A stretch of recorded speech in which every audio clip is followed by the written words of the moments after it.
What's up, everybody? Welcome to Building Our Power. This is Gabby and KT, and we're back with another episode. You can hit us up on our social media channels at Building Our PWR. Remember, guys, if you'd like to contribute to the work we are doing, the redistribution of funds, the passing out of Zions and books, the stocking of the fridge, the little garden we got going on, you can do so. The link is in the bio. Monetary and physical contributions are very appreciated. Thank you, everybody who's done it so far. Definitely going towards good causes.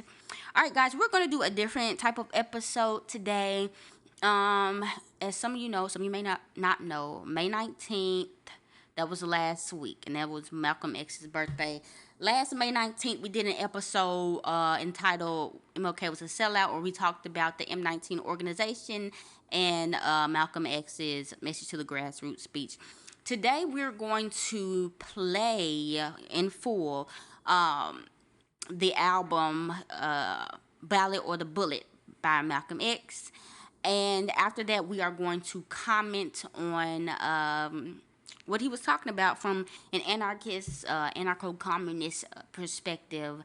So hope you guys enjoy it. Articulate, perceptive, courageous, outspoken. Just a few of the adjectives that so inadequately describe Malcolm X.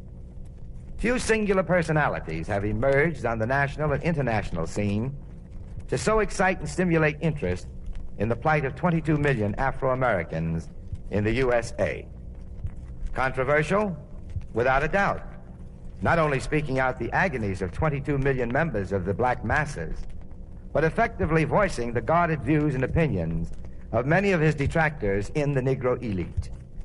Indeed, Malcolm X Speaks Again is particularly timely as the spirit and status of this great human, even after physical death, continues to live and grow.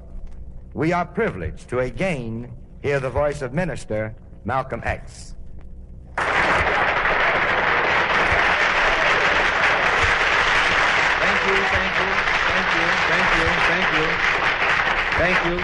Thank you, ladies and gentlemen. I welcome the opportunity to come into your home.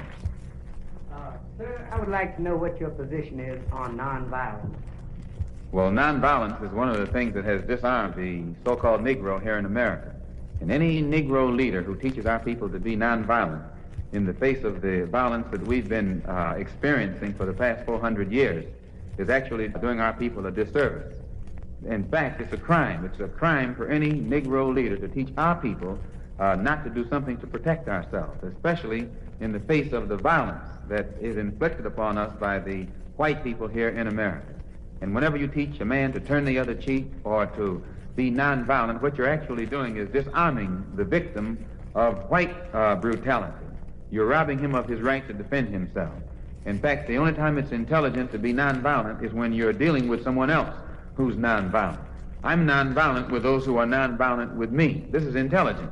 But just as you see other people doing whatever is necessary to protect themselves, it's time today for the 22 million Afro-Americans to feel free to do whatever is necessary to protect ourselves. Take, for an example, in the Constitution, it gives a person the right to have a rifle or a shotgun.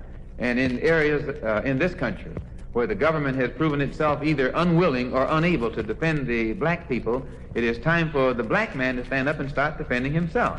Not to go out and initiate acts of aggression against whites or initiate acts of aggression against anyone. But in areas where we see that the government will not protect us or defend us or find those who have brutalized us and made us the victims for the past 400 years, then it is time for us to do whatever is necessary to defend ourselves. And it should be emphasized that by this I don't mean that we should go out and look for trouble or start trouble or initiate acts of aggression.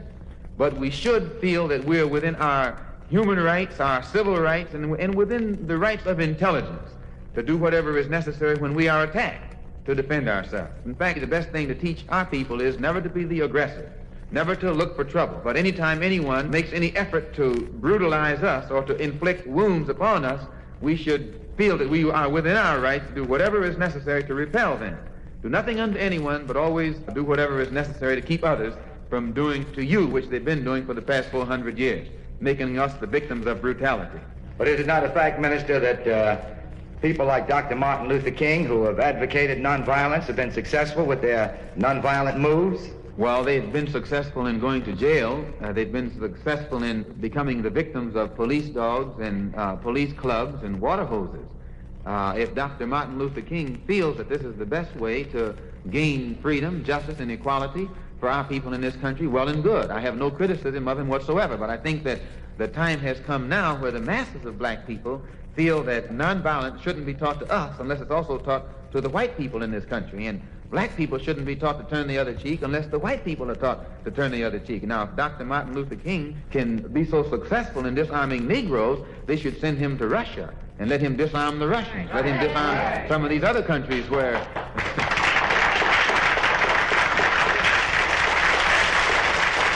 That may sound good in philosophy, Minister Malcolm, but I still have to take the stand that Dr. King has been a degree successful with the non-violence movement. Now, let's take the March on Washington, for instance. Was this not something that exemplified the feeling of the Negro and made everyone very, very happy? It depends on whether or not anything was gotten out of it. In fact, yes, it probably made them happy. Most of the people I saw involved in the March on Washington looked very, very happy. In fact, they looked too happy to be involved in a Negro revolt. So that insofar as the March on Washington producing meaningful results, most of the masses of black people today, in this year, are beginning to see where nothing came of it other than the fact that it gave many of the bourgeois Negroes a chance to feel that they were doing something without really having to do anything. It became a status symbol. Just like going to the Kentucky Derby is a status symbol for those who know nothing about horses. They like to be able to say they went to the Kentucky Derby and they can't tell a horse from a cow. Or the Rose Bowl game. They like to be able to say they went to the Rose Bowl game and they don't know a football from a baseball. But the fact that they can say they went to the Rose Bowl game is a status symbol. Or the fact that they can say they went to the Kentucky Derby is a status symbol. So many Negroes took the opportunity to say that they were in the March on Washington. Not that it produced anything, or not that they really felt that they were involved in a Negro revolution, but it gave them a chance to say, I was there. It was a status symbol. But status symbols don't take us out of the alleys and out of the ghettos and out of the slums. Status symbols don't remove segregated school systems. Status symbols don't get meaningful civil rights legislation. So when it comes to the March on Washington and all of these other nonviolent approaches, they were good in their day. But this is a new day, and it's a new Negro. But we will have to agree, Minister Malcolm, that the March on Washington was the forerunner to the creation of, or at least to the presentment of, the Civil Rights Bill. Without this type of approach, I doubt seriously that the Civil Rights Bill would have even been entered onto the floor. A horse can enter into the race and come so far from the finish line that you don't even know that that horse was in the race. And since the March on Washington was designed to produce meaningful civil rights legislation, and if I recall, I heard several of the leaders of it point out that we'll be back if the bill meets with any kind of opposition come September. They said this in August. Now, September passed, and the bill didn't even come up. October passed, November passed, December passed, the year passed, everything passed, and the bill hasn't been passed yet.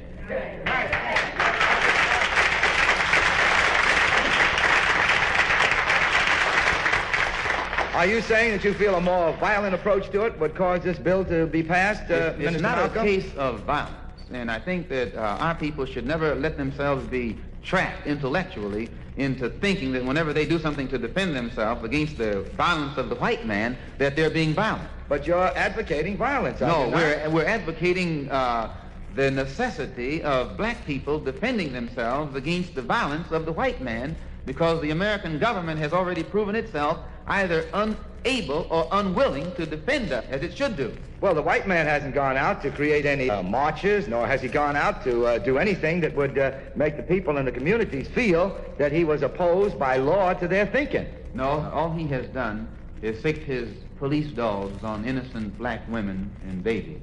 All he has done is put his fire hoses on innocent women and children, black women and children. That's right. That's right. Or all he has done is shoot Medgar Evers in the back. Or he has bombed the church in Birmingham, Alabama, and murdered 4 innocent little girls. That's right. Or he has shot down young boys from their bicycle as they were riding innocently through the street. That's right. That's all he has done. That's right.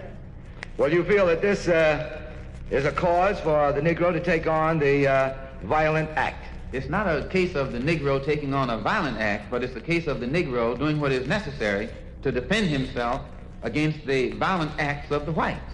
since the government has refused to defend the Negro. The church was bombed and the government has done nothing about it. Medgar Evers was murdered and the government has done nothing about it. Emmett Till and Charles Mack Parker were murdered and the government has done nothing about it. But at the same time, the government is in South Vietnam trying to tell them what to do. The government is in Berlin trying to tell them what to do. The government is in Africa trying to tell them what to do. But it cannot get its own people here in Mississippi and Alabama and New York City and tell them what to do.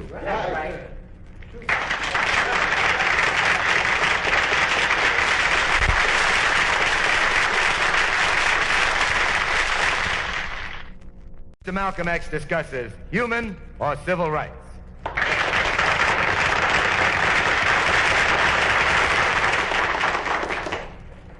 Minister Malcolm, I'd like to know why you place so much emphasis on calling the freedom struggle among Afro-Americans in this country a struggle for human rights rather than civil rights.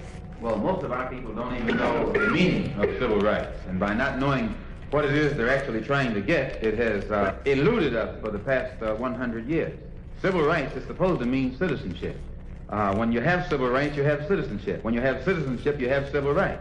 And if the 22 million Afro-Americans were actually citizens of this country, it wouldn't be necessary to pass any kind of additional legislation to include us in the Constitution. If you notice, whenever the people come here from Europe, they can come here from Poland, which is a communist country. They don't need any legislation to make this Polish person a citizen. They don't need any additional civil rights legislation to make the refugees from Hungary who come here citizens. They don't need any additional legislation to make anyone who comes to this country a citizen. But when it comes to the rights of the black people who are the descendants of slaves, then immediately new legislation is necessary.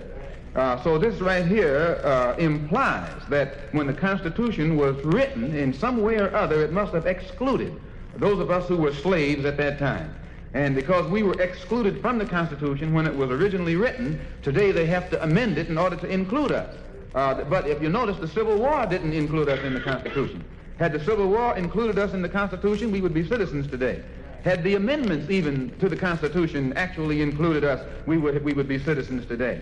If the Supreme Court desegregation decision way back in 1954 was sufficient to include us into the jurisdiction of the Constitution, all of our problems would be solved today. So there's something about civil rights that makes it almost impossible for us to get it. So you have to know the difference between civil rights and human rights. As long as our people are begging for civil rights or they are labeling their struggle for freedom, justice, and equality under the label of civil rights, then what they do is leave us in the jurisdiction of Uncle Sam's courts. And it's actually Uncle Sam who is guilty of all of the violation of our rights that have taken place in this country. So when you go to Uncle Sam to try and get some kind of redress over civil rights violations, you're taking your case to the man who's responsible for the violation. So the only way our people can really get some meaningful results, it has to be taken out of Uncle Sam's hand and taken into a world court. And the world court that has been set up to listen to the complaints of human rights violations is in the United Nations. Human rights are international, and civil rights come within the jurisdiction of the country where these rights are violated. Some people may wonder why our brothers from Africa and Asia have not spoken out more boldly or without compromise on the injustices that the 22 million Afro-Americans experience in this country. They can't speak out. As long as these injustices are labeled by us as civil rights, then this remains a domestic issue, and none of our people from abroad, because of protocol, can become involved in Uncle Sam's domestic problems. So all the civil rights groups have to do is expand the struggle from civil rights to human rights. And once it is expanded to the level of human rights, then this puts us in the position to charge Uncle Sam with violating the UN Charter on Human Rights. We can take it before the United Nations, and other nations of this earth can then side with us and indict Uncle Sam for the mistreatment of 22 million Afro-Americans. The very fact that the struggle of the black people in South Africa, or I should say the injustices that have been experienced by black people in South Africa has come before the UN, or the injustices experienced by our own people again in Angola has been brought before the UN. Even the oppression of the Hungarians has been brought before the UN. The plight of the Jews in Soviet Russia, and there's only 3 million of them in Russia, has been brought before the UN. Well, then why hasn't the problem of the 22 million Afro-Americans come before the United Nations? It has not come before them because the leaders of the civil rights struggle don't understand what civil rights actually amount to. When they are mature to the point where they can see that their present struggle has kept them under Uncle Sam's jurisdiction and Uncle Sam is not morally capable of solving this problem, then they will shift it out of the courts of Uncle Sam and take it to the courts of the United Nations on the level of human rights, and we'll get some kind of meaningful results. As long as we keep it at the civil rights level, we alienate the support of our brothers and sisters in Africa and Asia. But when we shift it to the level of human rights, we have the support of billions of black, brown, red, and yellow people from all over this earth behind us. The United States is a great world power and has in the past exercised a lot of control and power within the United Nations. So how can you expect to wage a successful battle against such a powerful country in a world court? Well, whenever you believe in what the United States has taught us concerning democracy, which means one voice, one vote, this is good, because in the present world setup, world governmental setup, as is represented by the United Nations, each country there has one vote, which means that no matter how wealthy a nation is, it only has one vote. And no matter how poor a nation is, it still has one vote. So the ballot actually equalizes the poor man and the rich man. Back when the United Nations was set up, it consisted largely of white nations, because most of the dark nations were then colonized and weren't independent. Since the dark nations have gained their independence and have emerged on the scene, today in the UN you have more dark nations who are in a position to vote in a bloc than you have white nations. So that we have a situation now where the grouping together of the dark nations who formerly were colonized has given them enough political power to offset the military power and prestige of these mighty white nations of the West. And it is their support. It is only in the United Nations, where everyone has the ballot, where everyone has equal vote, that the plight of the black man can be given a just hearing and the weight of the dark world can come down on our side and balance the scales on our side. But whenever you take it into the white man's court, you never will get justice, because the white man is the guilty one who committed the crime in the first place. It's like taking your case from the wolf to the fox to take it to Washington, D.C.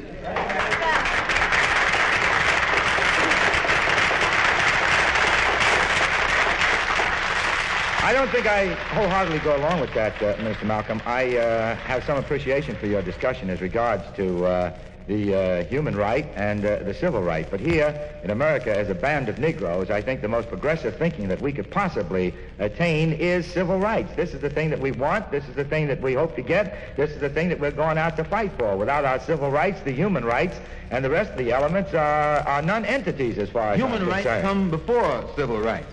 That may be so, but the civil rights are an important factor. You can never get civil rights until you have human rights. Human rights represent the right to be a human being. Whenever you are respected and recognized as a human being, your civil rights are automatic. But if we get civil rights, we are human beings. No, you have to get the recognition of human rights first. This is why people can come here from Africa and Asia and immediately are able to benefit from what the Constitution stands for, because they are recognized as a human being when they touch the shores of North America. But the black people in this country, all of our human characteristics were destroyed by slavery. Our language was destroyed. Our history was destroyed. Our culture was destroyed. And then the white man taught us that we were savages in the jungle and living at a subhuman level. And for this reason, when they put the Constitution together, they classified our people as 3/5 of a man, which meant subhuman, not a complete human being. And once our human characteristics were completely destroyed, this gave them justification for treating us like we were animals. And it also justified their selling us from plantation to plantation like you sell a horse and a cow and a bag of wheat. Why, George Washington himself historically is on record as having sold or having traded a black man for a keg of molasses, which shows you he didn't regard that black man as a human being. Well, if the black man's human rights had been respected, he never could have been a slave here in America. And if his human rights had been restored by the Emancipation Proclamation, automatically we would have been citizens right after the Civil War. So we must be regarded as humans. Our human rights must be respected before we can ever be regarded as citizens and our civil rights be respected.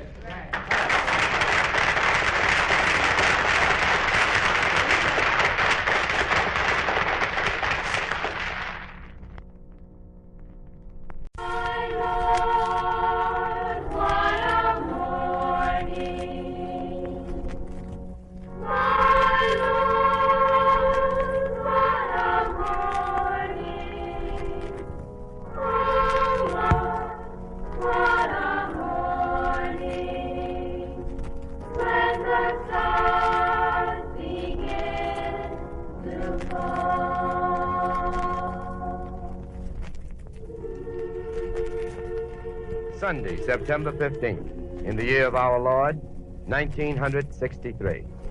It was a cool, overcast morning in Birmingham, Alabama. Sunday school classes were just ending in the basement of the 50-year-old yellow brick church. The morning's lesson was The Love That Forgives, the 5th chapter of Matthew. Outside, parents were arriving to collect the children. At 22 minutes past the hour of 10, a force let loose that electrified and shook the world.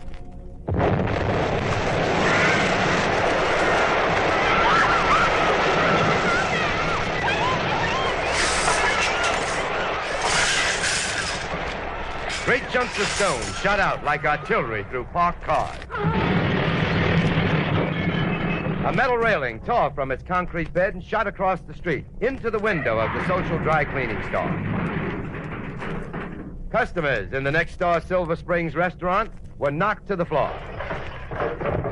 Inside the church, someone yelled, "Lie on the floor, everybody, lie on the floor!"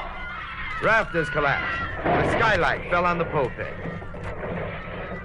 Part of a stained glass window shattered, obliterating the face of Christ. Everybody out, move out quickly! Children stumbled through litter and twisted metal, broken chairs, splintered wooden benches, shredded hymn books and Bibles. Police cars sirened into the block. Workers, barehanded, dug deeper into the rubble and uncovered the bodies of 4 little girls. The church pastor, the Reverend John Cross, urged the people to go home. Please go home. Go home, everybody. The Lord is our shepherd. We shall not want. We give them love and we get this. The Birmingham Police Department's 6-wheel riot tank entered the area and cops commenced firing shotguns over the Negroes' heads to rock-throwing retaliation. Young boys started stoning passing cars with white passengers. Police ordered them to stop. One 16-year-old boy ran. A cop killed him with a buckshot blast. September 15th, 1963. 19 hurt, 5 dead. This didn't happen in Nazi Germany, and it didn't happen in South Africa. It happened right here in America, in Birmingham, Alabama. It didn't happen back in the Dark Ages. It happened in 1963, right after the March on Washington. And it wasn't a dream. This was a nightmare. Where were the leaders? Where was America? Where was the government? Minister Malcolm, who was guilty of the bombing in Birmingham? The government was guilty. The guilt is upon the United States government for the murder of those 4 little girls who died in that bombing. The guilt was upon the United States government for those little boys who were shot down right afterwards, because it is the failure of the government to do its job that has given the people of that area the feeling that they can brutalize and victimize and murder the Afro-American in cold blood, knowing that nothing will be done about it. The government was guilty. The government still is guilty. The murderers of those little girls have been brought to justice. Minister Malcolm, do you feel that the government, as charged, being guilty, should inject themselves into this? There seems to be some technicality as to the fact that they can't get into this due to the fact that this is a state as against government opposition, where the legal matter of it is concerned. Well, it has become impossible for the government in Washington, D.C. to intercede because if you study the structure of the United States government, you'll find that out of 16 senatorial committees that govern this country, 10 of them are in the hands of the senators who are nothing but Southern segregationists. Out of the 20 congressional committees that govern the country, 12 of them are in the hands of congressmen who are nothing but Southern segregationists. So we can see that the government itself in Washington, D.C. is a segregationist government. And they teach you and me that the South lost the Civil War. But at the same time, when we examine the structure of the government, we find that it is run by white racists, by white supremacists, by segregationists who are called Dixiecrats, but are actually nothing but Democrats, whose leader is sitting in the White House, who himself is also a former senator from a segregationist racist state known as Texas. Well, this may be true, but this does not hamper the fact, Minister Malcolm, that there is a legal procedure. Now, in these bombings, and the question is, who is guilty of them? They didn't have to worry about a legal procedure when they wanted to send troops into South Vietnam. They didn't worry about legal procedures when they wanted to send their troops into Cuba and tell the Cubans what to do. Uncle Sam has never worried about legality whenever he wanted to send his troops wherever his interests were threatened. But when it comes to protecting the lives of 22 million Afro-Americans, then all of a sudden Uncle Sam becomes very conscious of legality. Well, isn't it a fact that they did send soldiers into Birmingham, Alabama, and on the perimeter they were held?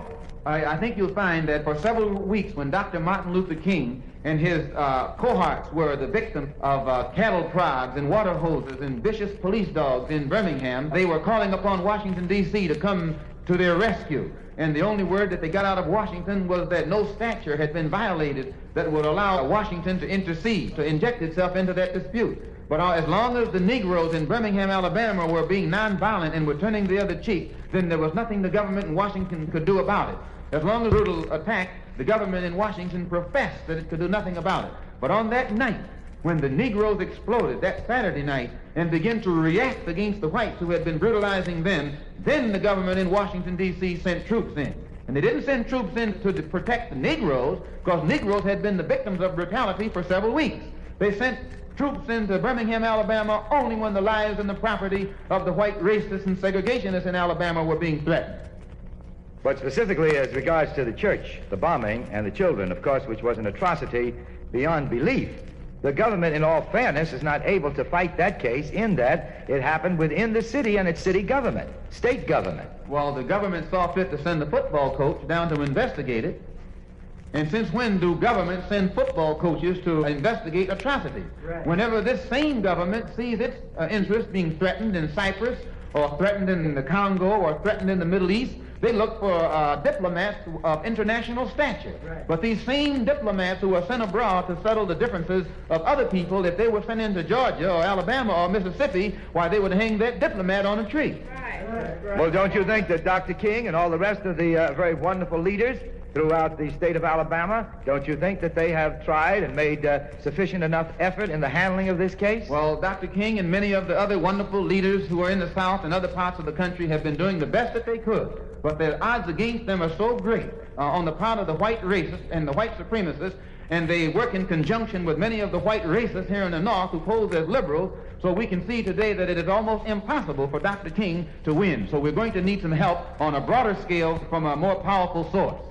What source do you think that this particular help is needed from? As our darker brothers and sisters in Africa and Asia and Latin America awaken and become enlightened and emerge and get their independence and are able to get in positions of power, they look here in America and see the plight of their little darker brother, the 22 million Afro-Americans. And as they see our plight and their sympathy and feeling for us increases, sooner or later some kind of move has to be made to bring an end to this unjust situation that 22 million Afro-Americans find ourselves confronted by here in the land of the free and the home of the brave.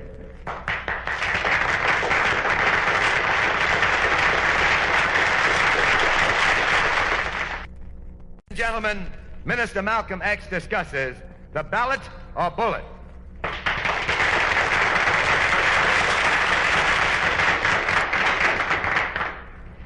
Minister Malcolm, what do you mean by the ballot or the bullet?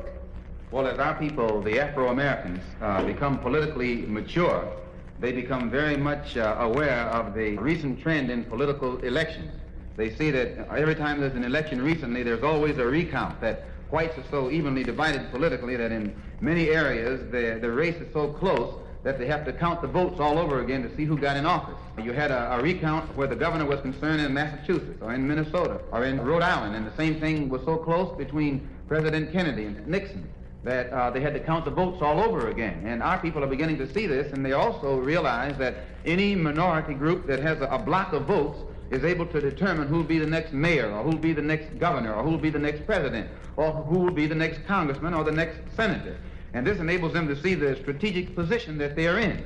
Also, they realize that it was the black vote that put the present administration in Washington, D.C. It was the black vote here in America that put a Democratic administration in Washington, D.C., and despite the fact that it is admitted by the students of political science that the 22 million Afro-Americans were the ones who put the present administration in power in Washington, D.C., the present administration has put us last. We put them first, but they put us last. And you may say, well, why do I say this? Because they've been down there for 4 years and are only just now getting around to civil rights legislation or doing something about the violation of the civil rights of the 22 million Afro-Americans who put them in power.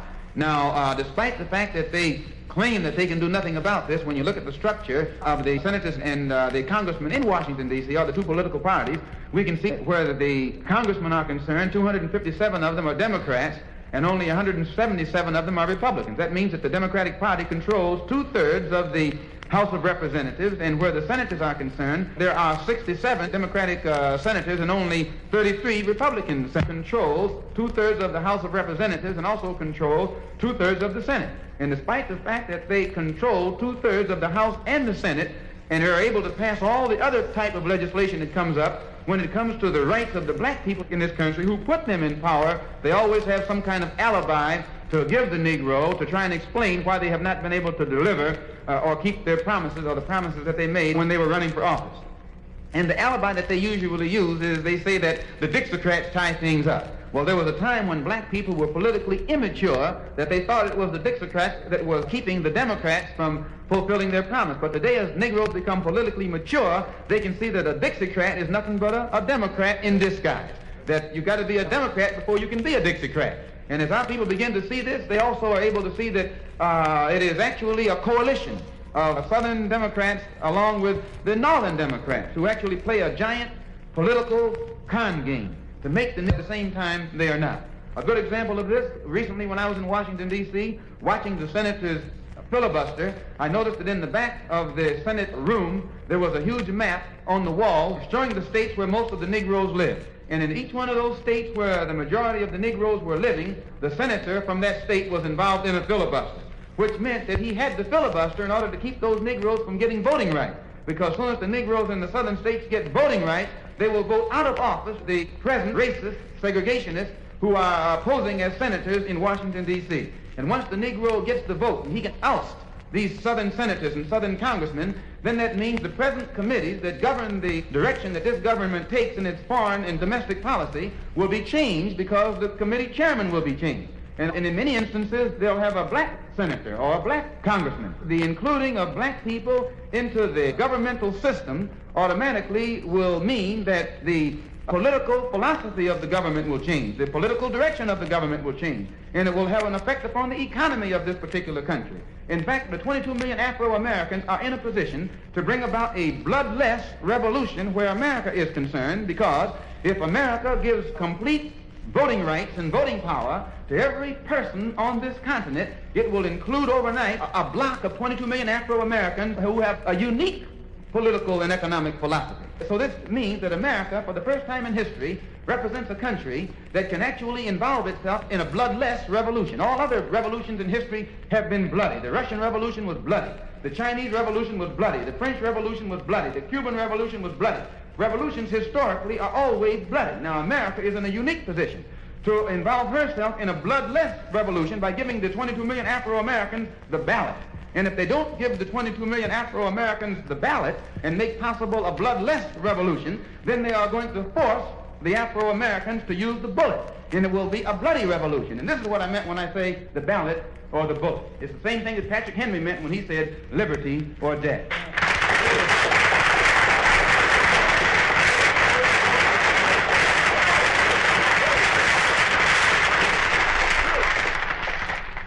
Ladies and gentlemen, Minister Malcolm X discusses black nationalism.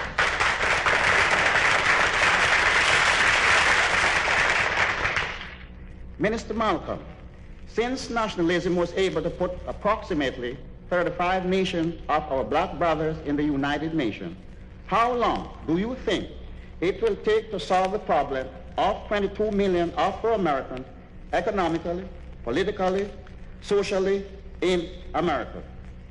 Well, it's true. Just as it took nationalism to bring about freedom for our brothers and sisters in Africa and Asia, it'll take the gospel of black nationalism to bring freedom to the 22 million Afro-Americans here in this country. And we who belong to the Muslim Mosque Incorporated, although Islam is our religious philosophy, our political, economic, and social philosophy is black nationalism. And we adopt this philosophy so that we can work with all other leaders and all other organizations in a program that everybody can become involved in and participate in order to eliminate the political, social, and economic evils that afflict our people. Now, the political philosophy of black nationalism only means that the black man should control the politics and the politicians in his own community. And the politicians must also be made to take the responsibility for helping to eliminate the evils that afflict our people in our own community. And the economic philosophy of black nationalism only means that our people need to be re-educated into the importance of controlling the economy of our own community, controlling the economy of the community in which we live. And by controlling the economy of the community in which we live, it means that we have to learn how to own and operate the businesses of our community and develop them into some type of industry that will enable us to create employment for the people of our community so that they won't have to constantly be involved in picketing and boycotting other people in other communities in order to get a job. Also, in line with this economic philosophy of black nationalism, in order for us to control the economy of our own community, we have to learn the importance of spending our money in the community where we live. Anyone who knows the basic principles of economics must be aware of the fact that when you take the money out of the neighborhood in which you live and spend it in an integrated neighborhood, or rather in your effort to integrate, you spend it in a neighborhood where you don't live, the neighborhood in which you spend your money becomes wealthier and wealthier, and the neighborhood out of which you take your money becomes poorer and poorer. And this is one of the reasons why wherever you find Negroes, a slum condition usually develops, or we have to live in the ghetto, because all of our wealth is spent elsewhere. And even when we try and spend the money in the neighborhood where we live, usually because we haven't learned the importance of owning and operating businesses, the businesses of our community are usually also controlled by outsiders. The stores are controlled by people who don't even live in our community. So even when we try and spend our money in the neighborhood where we live, we're spending it with someone who puts it in a basket and takes it out as soon as the sun goes down. So the economic philosophy of black nationalism puts the burden upon the black man of learning how to control his own economy. And the social philosophy of black nationalism means that we have to become socially mature to the point where we will realize the responsibility is upon us to elevate the condition, the standard of our community to a higher level. And we can only do this by working together in harmony and unity to in some way eliminate the evils that are destroying the moral fiber of our community. Evils like drug addiction, drunkenness, illegitimacy that's brought about by loose sexual behavior, fornication, and adultery. And once we eliminate these evils that are so destructive to the moral fiber of our community, the level of our society will be higher, and you'll find that our people will be satisfied to live in our own social circles and enjoy life in our own social circles instead of trying to force our way into the social circles of those who don't want us. So as I said, just as it took nationalism to bring about the independence of our brothers and sisters in Africa and Asia, the goal or the objective of the political, social, and economic philosophy of black nationalism is designed to bring about the complete independence of the black people in this country by making us become consciously involved in controlling our own community. Once we can control our own communities now, then perhaps we will later be able to control our own country, control our own nation, and govern ourselves, and in some way have control over our own destiny. And in order to bring this about, the Muslim Mosque Incorporated is involved not in trying to spread any religion, but to work with people of all other religions. We will work with our people. We don't care if they are Christian or Jew or Muslim or atheist or agnostic, whatever they are. Our desire is to spread the gospel of black nationalism. We want to evangelize the gospel of black nationalism. And once this gospel of black nationalism is spread among our people, it means that those who are in the Baptist church can remain Baptist, but they take the political, economic, and social philosophy of black nationalism. Or those who are Hebrews, call themselves black Hebrews, they can still practice their religion, but take the social, political, and economic philosophy of black nationalism. And this philosophy in itself will bring about the independent thinking of the black people in this country and eventually lead to the complete physical independence of the black people in this country.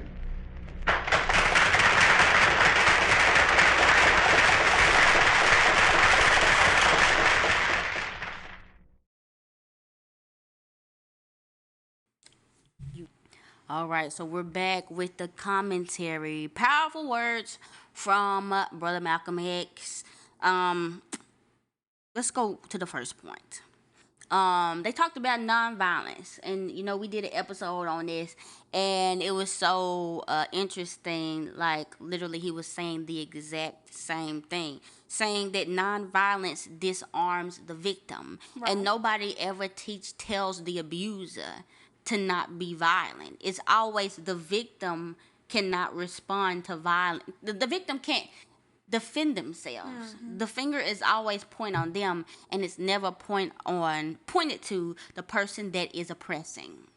And so they were asking, what about Martin Luther King? And it was like, Martin Luther King, what has he been successful in? And Malcolm X was like, well, he's been successful in going to jail. He's been successful in getting water hoses on him.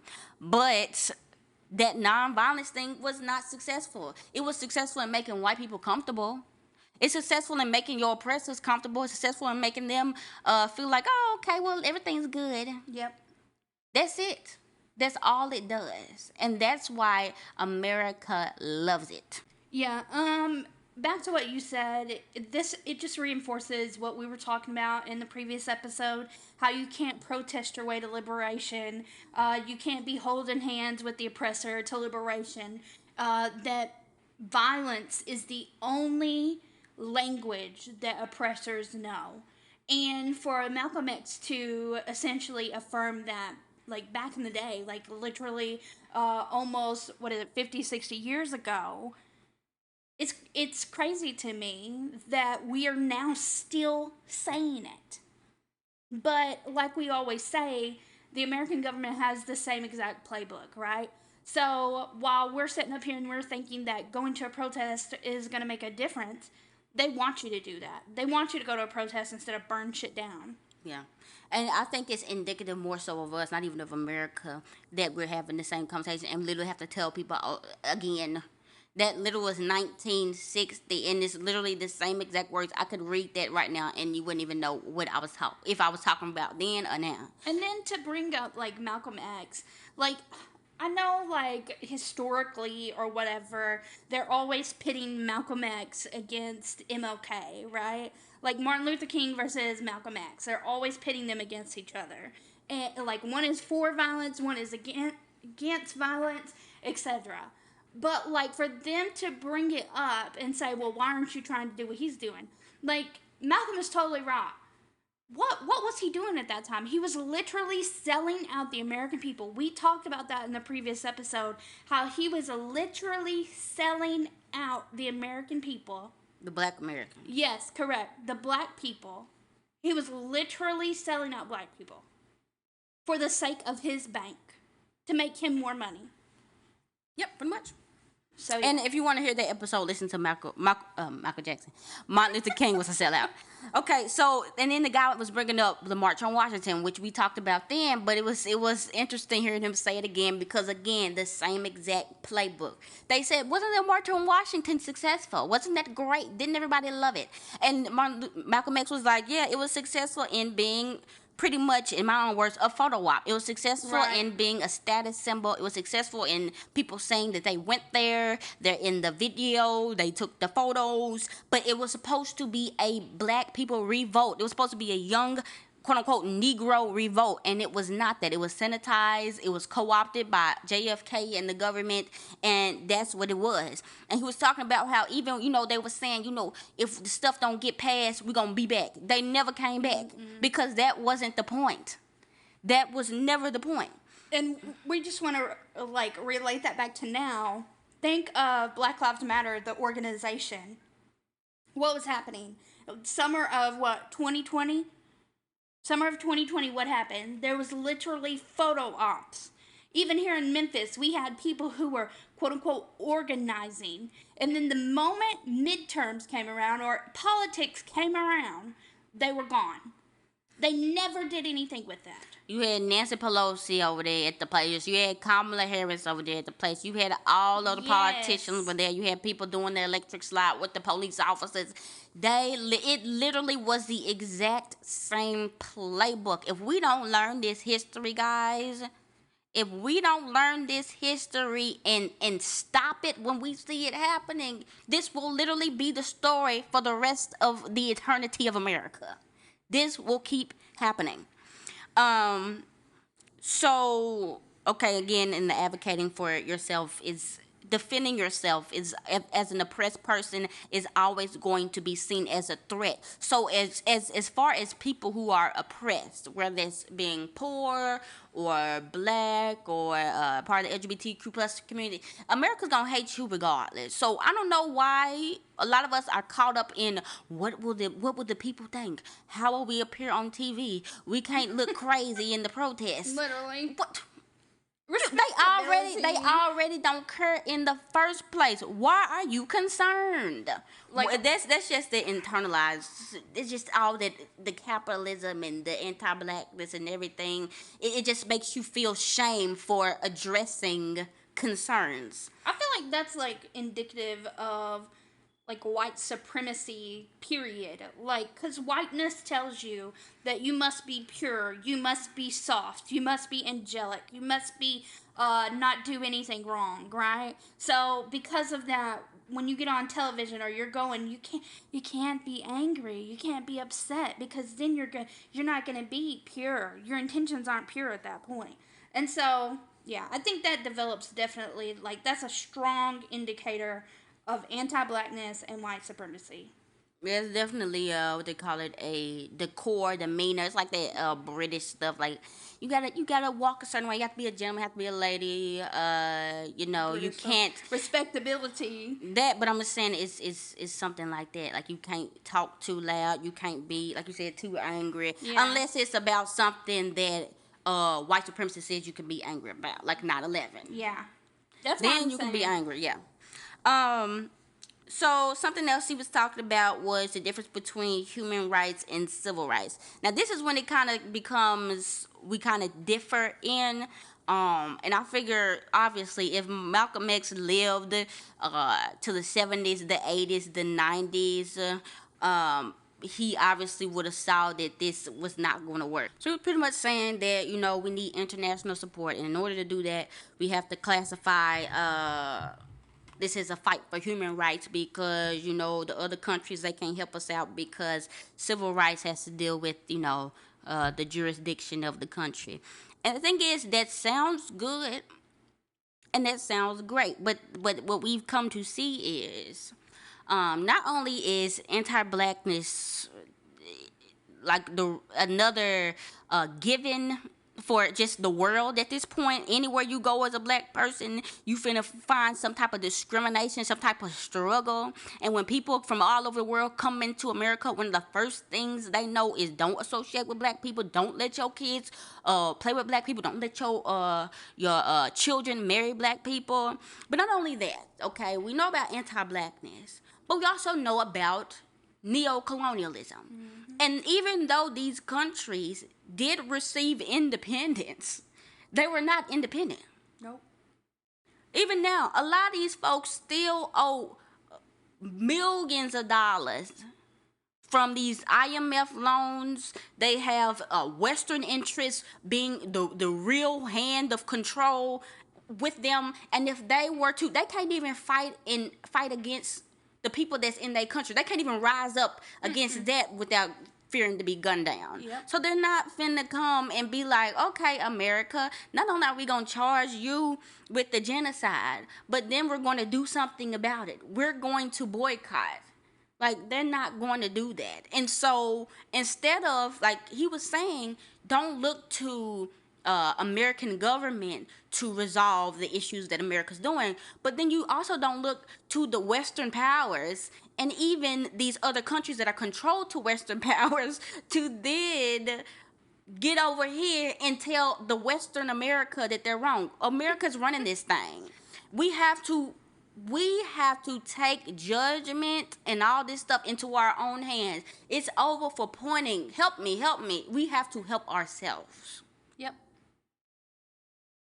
And I think that comes with, like, revolt, obviously, rebellion, community. Like, when we emphasize, like, it's not important that you're going to the UN or the United Nations and telling them, oh, well, the United States government is doing bad. They know that already. When we emphasize, like, they literally already know it, right? When we emphasize things like that, like, I feel like it takes it away from what's currently going on and the material conditions that need to happen, like right now for people, and not waiting on some judge in some made up place that majority of people don't even know even exists, right? So while I think that Malcolm X is fundamental in the struggle, right, and in analyzing things that's going on, we kind of think he's wrong at this point. So. Yeah, this one was kind of missed the mark.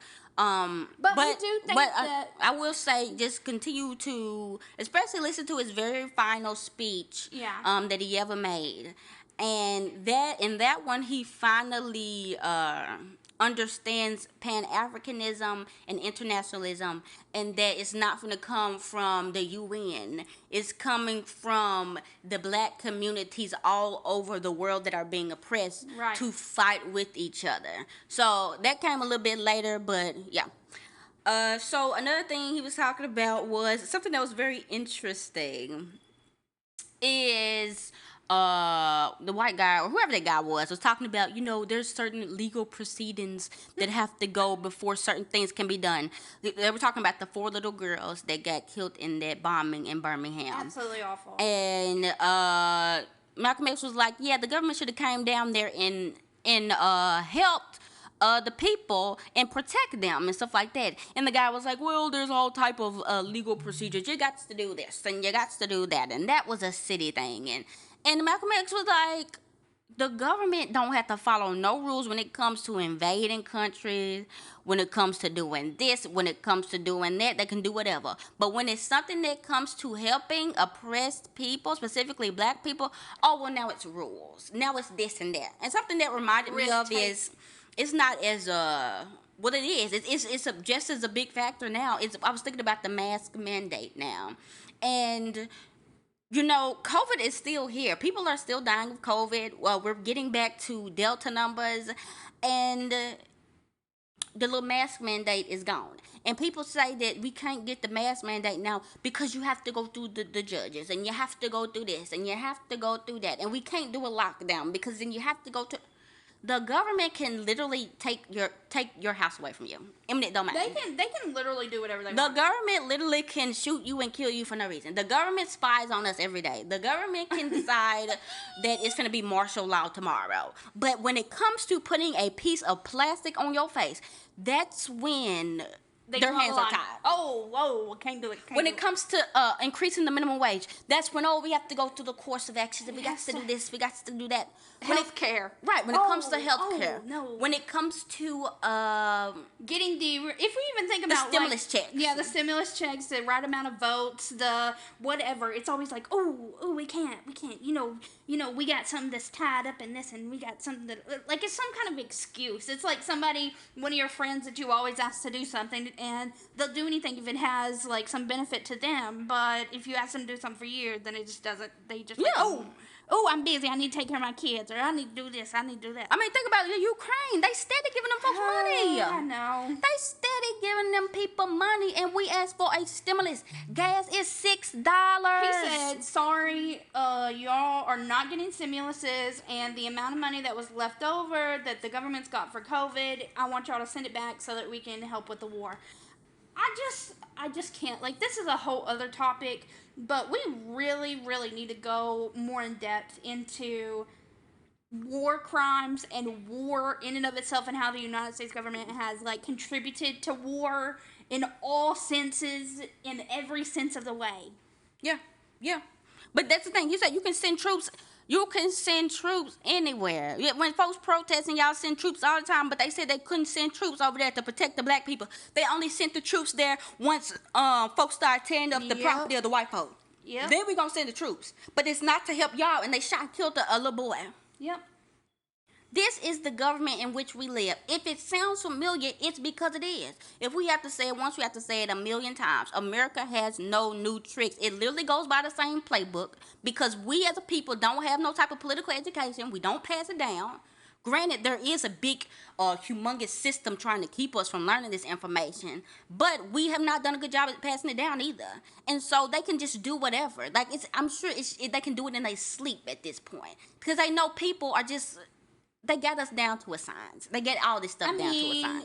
It really is. It's down to a science. And they have the data that supports this. Just like with anything else, I promise you, the United States government has data on top of data on top of data that says if we push this propaganda, people will believe it, and it will distract them from the actual issues that are happening. Right, because think about how much money corporations. Think about how much money these corporations put into marketing. How much money these corporations put into hiring psychologists to get into the human brain and understand what is it that makes you buy a product. I remember there was this time, this kind of off topic, but I remember listening to this audio where they were talking about Febreze. When Febreze first started, they didn't have very much like marketing understanding of what their people wanted. So they had to spend like $1 billion in hiring another type of marketing team so that they could actually get popular within the United States.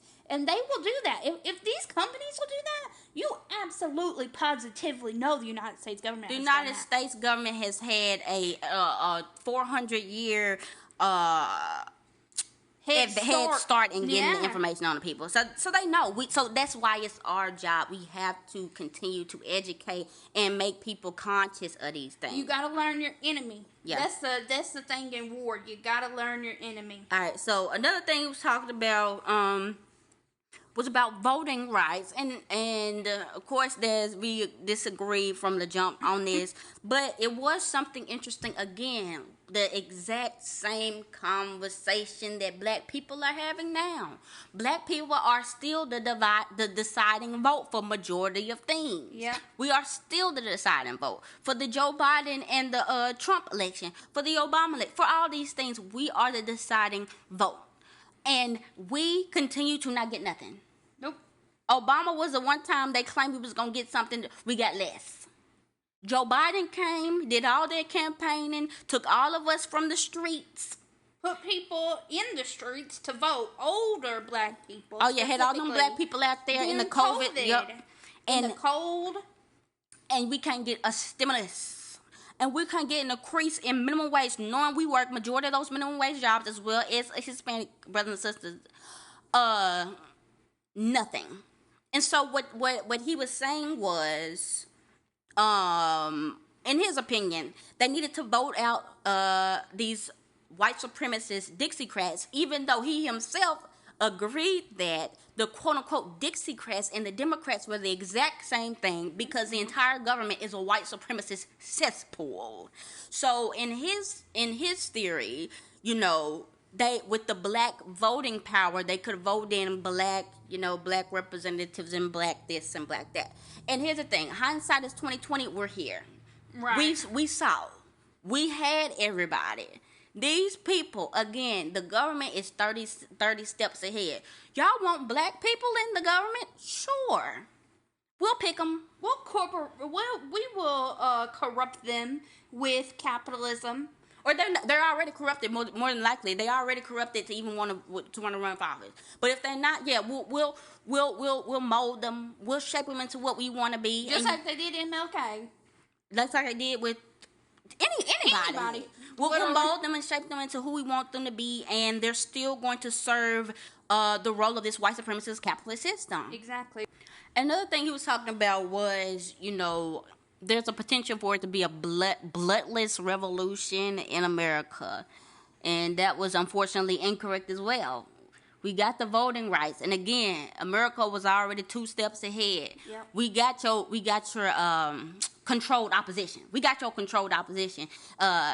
We gonna let you have your little black votes, but they ain't finna let you do no revolutionizing. Even if they did, we know revolution don't come from a vote. So yeah, on that one, again, we don't agree with that at all. Every revolution is bloody because every revolution is bloody. It has to be. This revolution will be bloody as well. There's no such thing as a voting your way into a revolution. And unfortunately, I mean, that's the truth. And yeah, so what else? The last thing we were talking about was black nationalism. And in this way, I feel like he was close, but it still was playing into capitalism, in my opinion.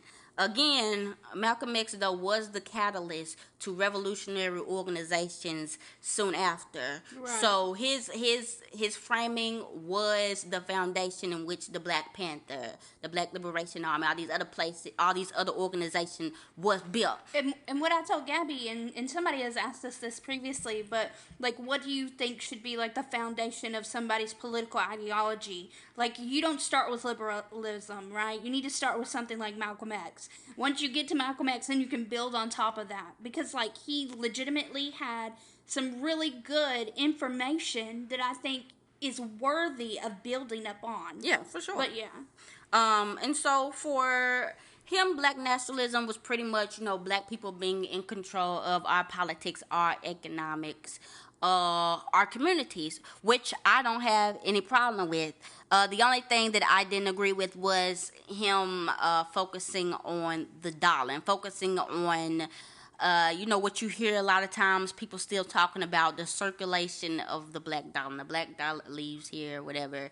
But the thing is, what we talk about in the 40s, they tried that with the black businesses. Black businesses, it wasn't because of a lack of knowledge, a lack of will in which he states. It's because that's the way the system is. You're not going to get ahead of white people. You're not going to have enough money to open up enough businesses. You're not going to have enough capital to be able to pay all these black people fair wages, so you're not exploiting them.